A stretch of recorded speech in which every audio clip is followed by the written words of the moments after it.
No Brasil, de 2008 para cá, só em São Paulo, os imóveis subiram 163%.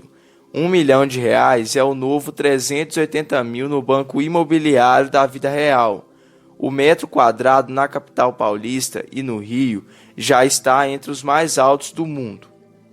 Um apartamento de 100 metros quadrados no Leblon custa a mesma coisa que um em Paris, R$ 2 milhões, e já começam a aparecer nos classificados coberturas de 20 a 30 milhões de reais. Aqui embaixo, as leis não são diferentes.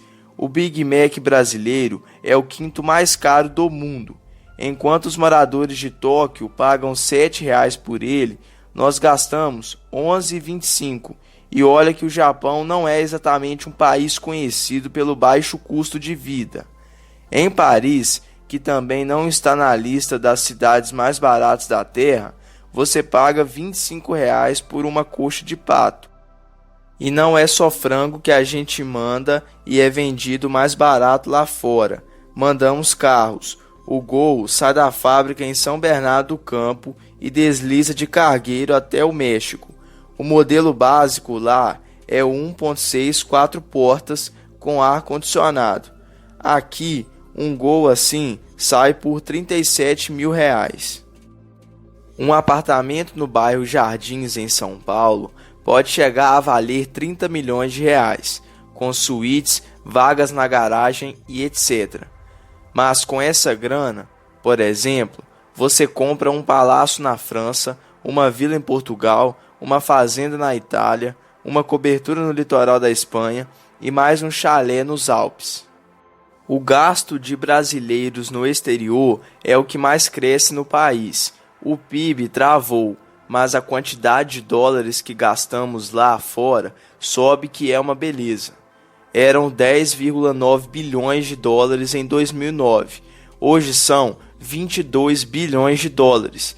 Dá um crescimento de 19,5% ao ano. O do PIB, no mesmo período, subiu só 2,7% por ano. Ou seja, estamos consumindo o PIB dos outros, já que o nosso está caro demais. Nossa Mega Sena veio nos primeiros anos deste século, entre 2003 e 2007. Os 5 anos antes da crise de 2008, o PIB do planeta cresceu em média 5% ao ano, com a China chegando a picos de 11%, 12%, depois 14%.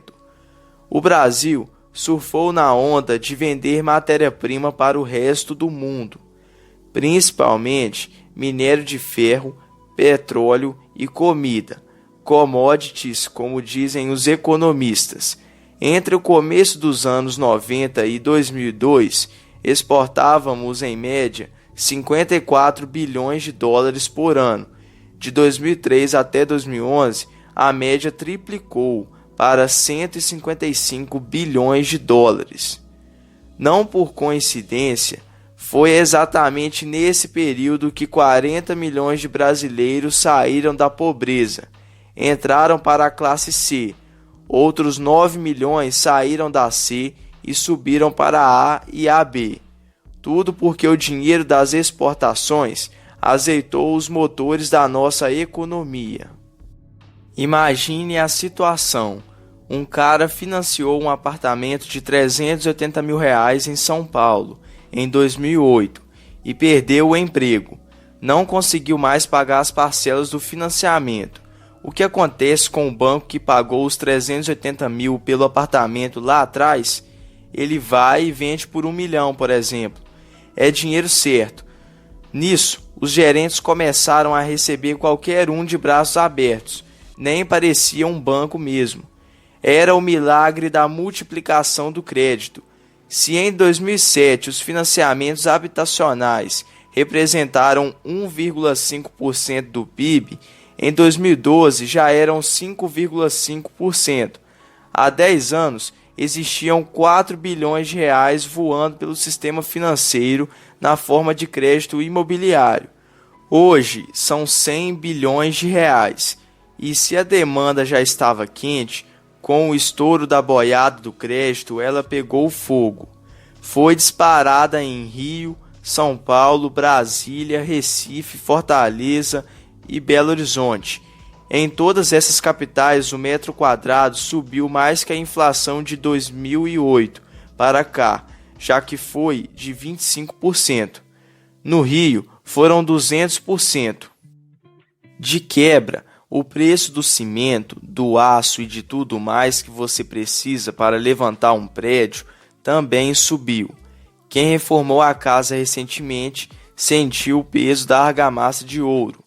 Esse fenômeno começa a explicar o aumento dos imóveis. O método mais comum de construção por aqui continua sendo basicamente o mesmo da Mesopotâmia, de 8.000 a.C., a alvenaria. Levantar paredes tijolo por tijolo ou bloco de concreto por bloco de concreto, unindo tudo com argamassa. Lá fora, usam mais material pré-fabricado. Uma usina vai e monta placas de concreto ou de cerâmica.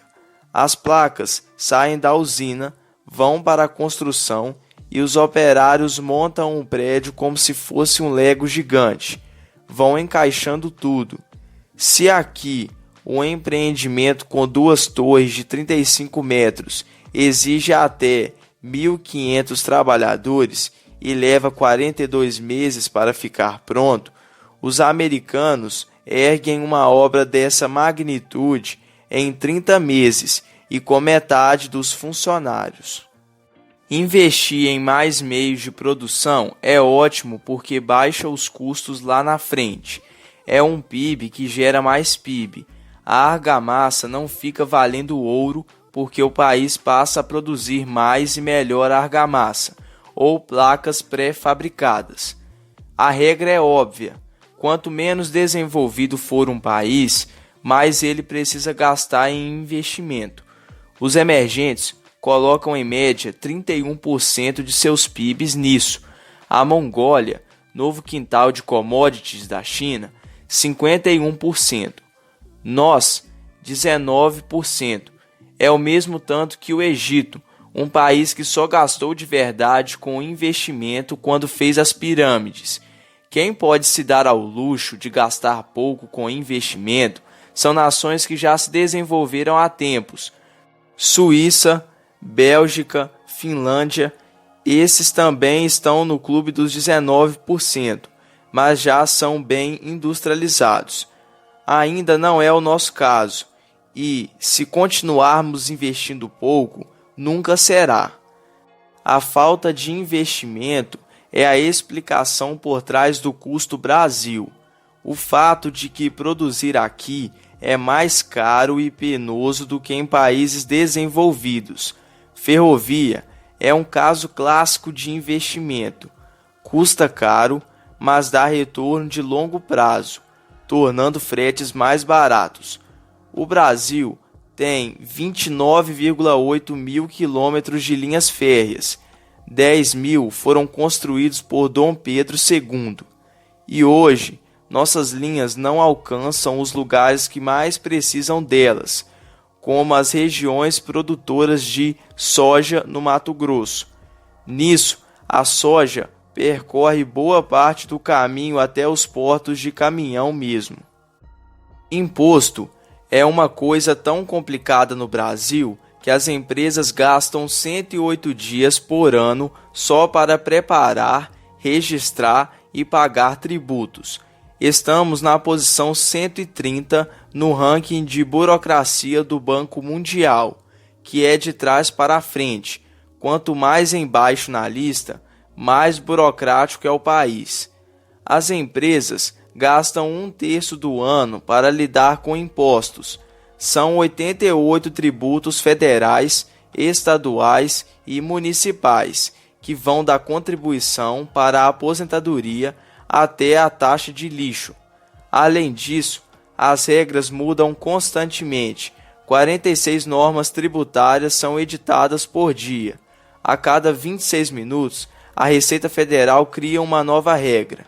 Economistas, políticos e empresários clamam pela reforma tributária. A maioria deles defendem que o imposto migre do consumo para o patrimônio, ou seja, que pese sobre o lucro e sobre a renda e não sobre o trabalho, produção e consumo. A verdade é que temos muito a aprender sobre como lidar com dinheiro. As pessoas não têm ideia do custo-benefício de poupar. Uma hora a gente aprende, mas se o governo e as empresas não colaborarem, investindo mais em produção e cortando tributos excessivos, não vai adiantar grande coisa. E vamos continuar enxergando os preços justos como uma atração turística do exterior.